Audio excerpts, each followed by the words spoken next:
नमस्ते मित्रमैत्रिणींनो, जयश्रीज garden मराठीमध्ये तुम्हा सर्वांचं खूप स्वागत. आणि मी आज तुम्हाला हे फुलं दाखवत आहेत.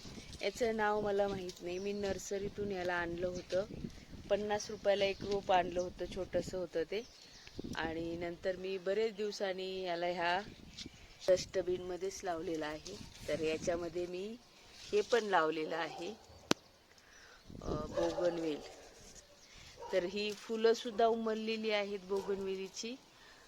तर बरेच दिवस हे फुलं उमललेली आहेत आणि कळ्या पण येत आहेत, नवीन नवीन फुलं पण आहेत. तर एकदा उमलल्यानंतर बरेच दिवस हे फुलं राहतात.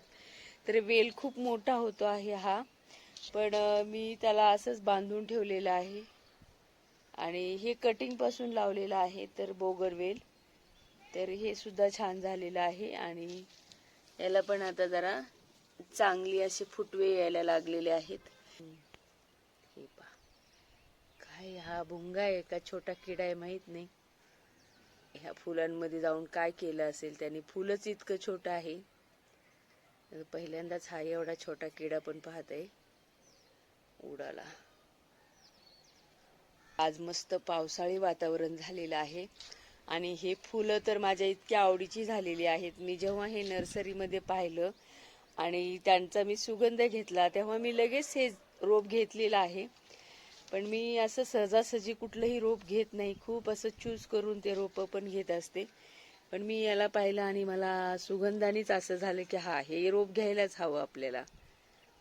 तर याला बहुतेक कुठले कुठले याच्यावरती किडे पण बसत असतील माहीत नाही. आता सकाळी सकाळी येऊन पाहिलं पाहिजेत. आणि आज जरा आभाळ आलेला आहे त्यामुळे असं थोडंसं शूटिंग करताना पण बरं वाटत आहे. कारण भयंकर ऊन असतं आणि फोन पण गरम होतो. तर आज आपण थोडासा गार्डन ओव्हरव्ह्यू सुद्धा बघणार आहोत. पेरू असे झालेले आहेत पहा, मोठे मोठे. त्याला 4च पेरू आलेले आहेत. इकडे 2 आहेत. हे शेंगा आणल्या होत्या भाजीसाठी आणि ते लावलं होतं. त्याला लगेच आता फुलं पण आलेली आहेत. 1 महिना झालेला असेल याला लावून. तर हे इकडे डाळिंब आहे आणि त्याला सुद्धा फुलं आलेलं आहे. ते कुंडीमध्येच आहे छोट्याशा. आणि आज गार्डन मध्ये पण काही काही फुलं उमललेली आहेत ते पण पाहणार आहोत. खूप सुंदर फुलं आहे हे. सकाळी उमललं असेल हे. कलर पण खूप छान आहे. जे आतले ते केसर असतात त्याचा सुद्धा कलर वेगवेगळा आहे पहा. पिवळा आहे, व्हाईट आहे थोडासा आणि डार्क चॉकलेटी पण आहे. आणि जास्वंदीला खूप आता फुलं नाही येते, कमी झाली आता जास्वंदीचे फुलं. एक छान फुललेला आहे पेंटॉस. हा वेल आहे आणि याची कटिंग लावली होती आणि याला आता कसली फुलं येणार आहेत ते माहीत नाहीये मला. पण याला चांगलाच असा फुटवा फुटलेला आहे नवीन. तर लावून पण 5-6 महिने झालेले आहेत याला. पहा, वारं सुटलेलं आहे आणि आंब्याचे आंबे पण अशा वाऱ्यामध्ये गळून पडतात. ॲपलचं रोप पहा कसं झालेलं आहे मोठं आणि खूप हालतं ना, म्हणून मी याला इथं असं लावलेलं आहे. हे पण ॲपलचं एक रोप आहे. हवेने खूप हालत आहे. 12 आंब्याच्या रोपाला नवीन फुटवे फुटलेले आहेत.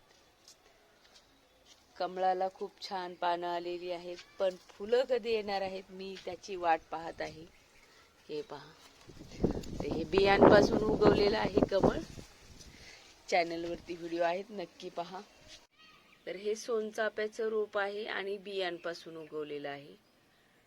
तर या तुटलेलीच कुंडी आहे त्याच्यामध्येच लावलं होतं. खूप छोटं रोप होतं, 2 इंचाचं रोप असेल तेव्हा लावलं होतं. पण हे रोप चांगलं झालेलं आहे. आता उन्हाळ्याच्या दिवसात अजिबात रोपांना रिपोर्ट वगैरे करायचं नसतं, कारण रोपं मरतातच. माझी एक कुंडी मधील रोप होतं, ते मांजराने कुंडी पाडली आणि मी दुसऱ्या ठिकाणी लावलं. पण त्याचं अजून एवढं खास असं पानं वगैरे नाहीयेत. असं मुरझून गेल्यासारखंच आहे, पण हे रोप छान झालेलं आहे. उन्हाळ्याच्या दिवसात अजिबात रोप तुम्ही रिपोर्ट करू नका किंवा कुंडी पण बदलू नका, कारण उन्हाळ्याच्या दिवसात झाडं जगवणंच मुश्किल असतं. ह्या कुंडीमध्ये मी जे खत म्हणून जे आपण किचन मधील कचरा टाकतो आणि त्यामधूनच हे असं रोप उगवलं आणि त्याला असं सुंदर असं हे आलेलं आहे. छोटसच आहे पण खूप जड आहे. आहा, वेगळंच आहे जरा. मागे मी एकदा दाखवलं होतं ते पण वेगळंच होतं. जड आहे खूप. याची मी पानं आता तोडलेली आहेत, त्या पानांच्या खाली मावा पडलेला.